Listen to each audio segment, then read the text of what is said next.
Hillary Jellison, an AAC specialist and assistive technology practitioner. We have worked for several years in the field helping individuals who struggle with communication. We work with them to pair them with an appropriate tool and strategies so that they can be more independent communicators. My name's Narissa. I have worked for a number of years with Hillary. Actually, she was my clinical supervisor. I love to tell that story.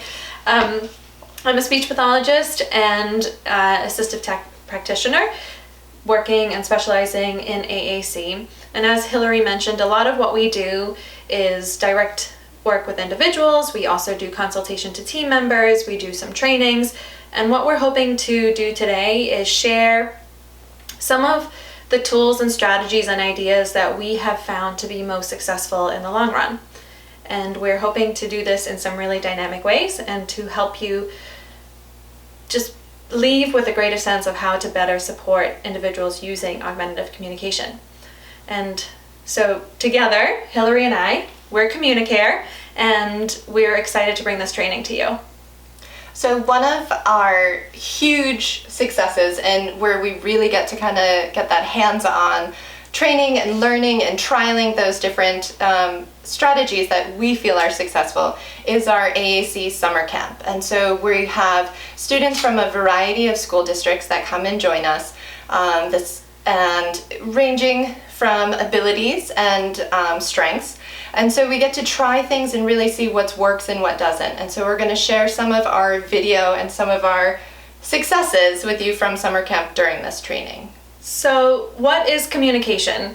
Communication is really an exchange between an individual. So it's a sender and there's a receiver, and there's a message that needs to be shared. So for us, that's something that happens verbally. But for individuals with complex communication needs, we need different tools to help make that message be sent and heard. And that's really what we want to talk about. So we're going to do a lot of talking about different AAC strategies and not so much about the tools. And what we also need to share with you is that you are already doing this in your day-to-day life. You're already doing this when you communicate with individuals of all abilities. And so our underlying message is that you've got this. You're already doing it. We're just going to show you how this applies to AAC. And so when we talk about AAC is augmentative and alternative communication. That can range from nonverbal communication to objects to high-tech or mid-tech communication devices. So we are going to talk in this training about all of those, because we don't just use verbal language. We gesture, we write, we text. And so that same thing applies to our individuals with complex communication needs.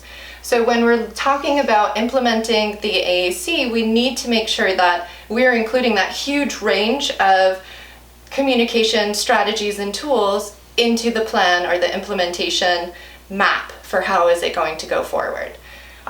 With that, we're going to give you some more support and helpful ideas on how to adapt the environment, how to support and train communication partners. What are some of the ways that we can add visuals to the environment to help make communication happen anywhere? So we're really, what Hillary just said in some really nice fancy way, is that it's kind of like an iceberg, and everyone kind of worries about this AAC tool. And as Hillary said, there are tons of different tools. So if it's an iPad, a dedicated speech generating device, a PEX book, a Lite-Tech or a mid-tech tool, we always tend to worry about the tool. But there are all these things that happen at the foundation and underneath this tool that really lend or help it be successful. And so our job and what we're hoping to do is to be able to cover everything underneath. And we're really not going to spend too much time talking about specific tools, but these strategies that you can use that ultimately help implementation of it. And again, what we found over the years of working and doing this is that this stuff is very similar irrespective to what happens up there. So you're going to leave having a real good sense of what happens down here so that you can apply it irrespective of who you're working with or what tool is being implemented. what we have found the best way to really explain this, because this is a lot, and if you're not doing it every day, it can be complicated or seem very overwhelming. So we are going to introduce you guys to through a case study, so you can see video examples of these implementation strategies and tools, how to adapt the environment, and what we have tried for this individual student. His name is Mason. He's Narissa's client. He's awesome. Yes, Totally awesome. So Mason he's seasoned. He's a veteran. He's been using AAC for a number of years. And what's really cool about Mason and why he serves as an awesome case example is that his use of AAC has evolved drastically. It used to be his primary mode of communication. He was very hard to understand and had very limited verbal output. And he was then provided access to an iPad with Proloquo to go. We customized his overlay. We did all sorts of things that made it unique to him. And now he really uses it as a tool to help repair communication breakdowns. So if he's not understood or if a word is hard for him to articulate, he can use his AAC system to help him with that. He can also use it for writing purposes. So again, Mason represents one of the best AAC users that we've worked with. What is really cool though is that he has given us permission to use his example to share this with you. So he's being asked to do things that are above and beyond the way in which he typically uses it, but again, it's for the purposes of illustrating how we implement these tools and strategies. So we are going to see him working with his one-to-one aide, Marissa. She's worked with him a number of years. They have a really great rapport. You're also going to see him working with me a little bit. And again, I'm asking him to kind of go back and show some of the things he was doing last year. But we're really going to get to see him using a range of different tools and strategies, and we'll definitely have additional examples to help supplement the content. And I think what Narissa said before is really important. So when you're watching this video, don't think, oh, my student doesn't use Proloquo to go, or they're not using direct selection. Because like Narissa said, this implementation piece, you can use no matter what the tool, no matter what the diagnosis, the student's abilities, or the barriers. We're going to talk about that in a range, so you can really take the information and apply it to your whole caseload or different individuals that you work with. So, without further ado, we're going to see Mason in action. Be prepared, he's adorable.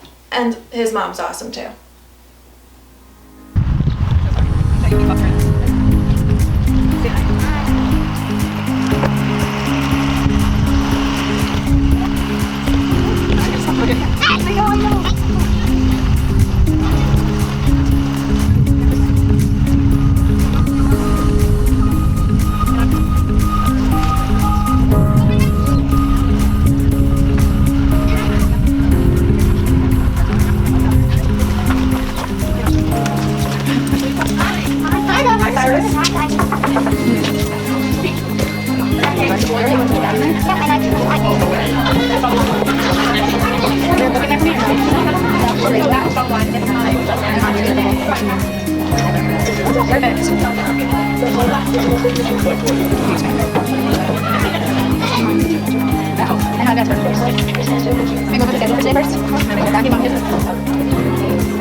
See you later.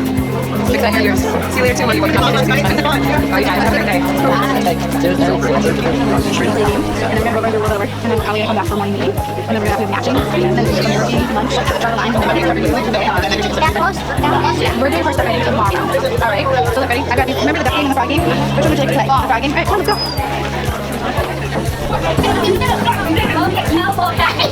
Put it right there. No, this thing. So look, what do you have now? I have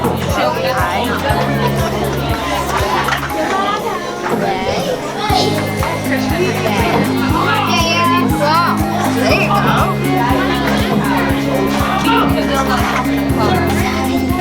Could you ask Mason for the red frog back? Okay. Wait. Let him ask you for it. Can you ask him for it? You can say,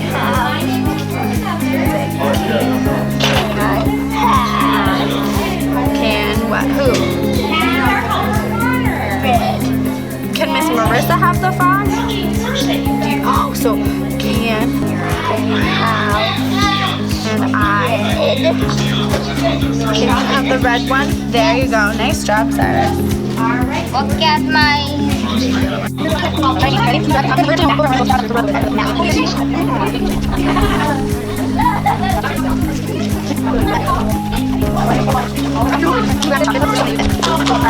it. What does it say? Cars go. Cars go. Can you say it again? Cars go.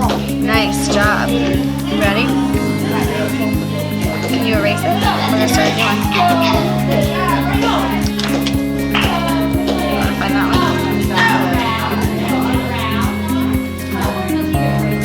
My.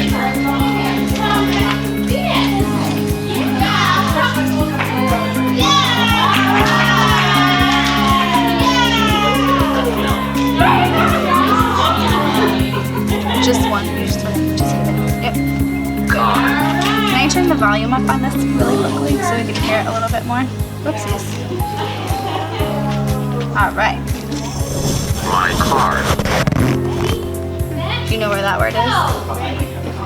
That's tricky. It's actually not white on yours. It's gray. It's on this page though. Can you look at the watch? Ready? Look at the letters on it. C-A-N.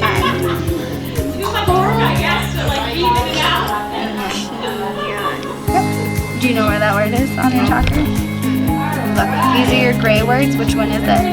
Look at this one. Match it. What? That one. Where? Where's the other gray one? Can. There you go. Ready? Here's the next one. Go. Do you know where that word is? No. Well, look, it's a blue word, right?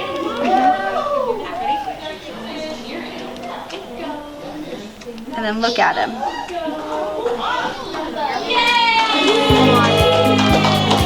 Fast. My car can go fast. My car can go fast. You say it? My car go fast. My car can go fast. My car can go fast. Nice job. Alright, so look. Mason, look here. Do you see this? Do you remember what that is? What is this word?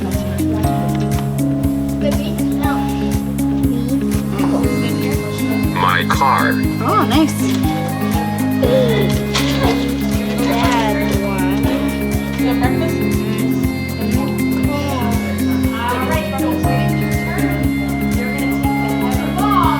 Cars.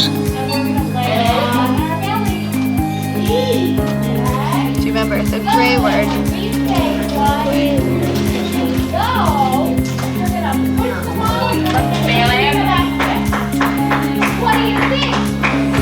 Can.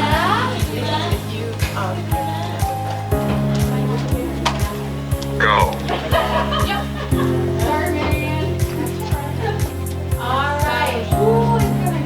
Slow. My car can go slow. My car do Wait, my car do slow.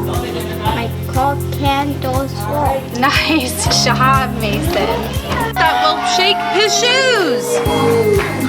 She's silly. I think she's my favorite. All right, you think we should do more? All right. Can you help me turn it?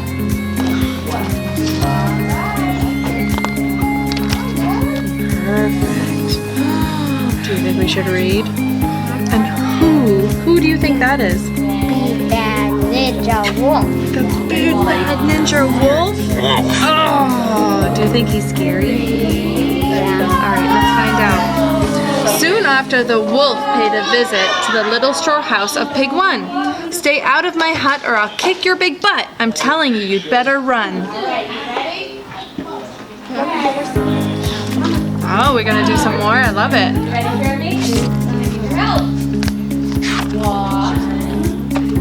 All right. The wolf took a giant step forward. Oh yeah? Come and get me, he dared. Pig 1 made a fist. He swung, but he missed. I wish I'd be more prepared. Uh-oh. Let's do more. You think they're going fast or slow? Fast. Really fast? Was that the first, second, or third pig? Let's see, let's count them. Two Okay. real pigs. You're right. So the second. The second pig. All right. The chase carried on to their sisters. Pig 3 was outside in her G. I'm a certified weapon, so watch where you're stepping. You don't want to start up with me. This is funny. You know what? I have to say, I really like this book. All right. Can you do more? Turn it. I love your voice.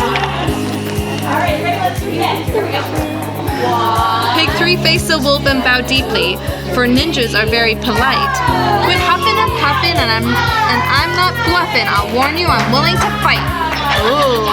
What do you think she's gonna do? Do you think she's gonna blow it?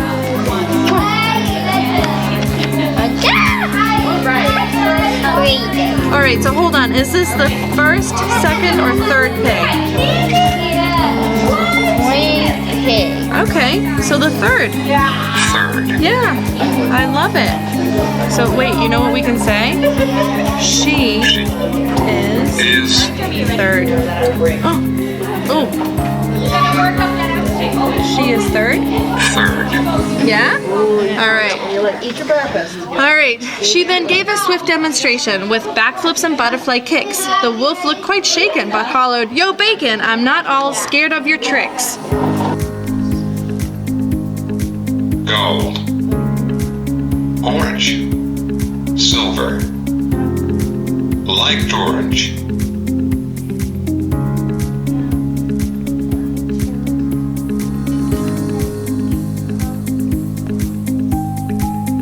Carrot. Light orange carrot. Yeah. All right, let's. Carrots. Light orange Hi, guys. carrots. I love how you added your S. All right, let's see it. What are you gonna make him next?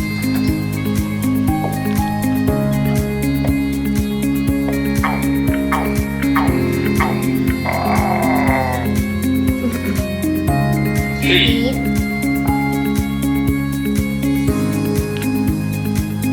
Liked to eat. He liked to eat. What? Bitter lemons or red tomatoes? What did he like to eat? Hot dog. Oh, that was good remembering.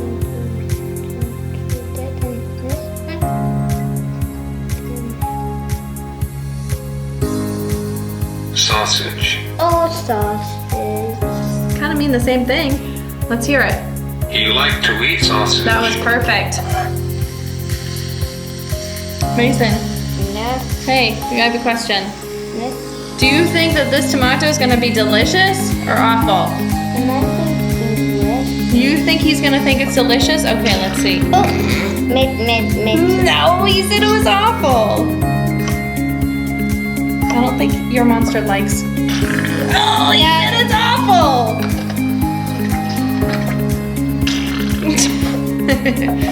So you guys just saw some great tools in action. You saw Mason in there.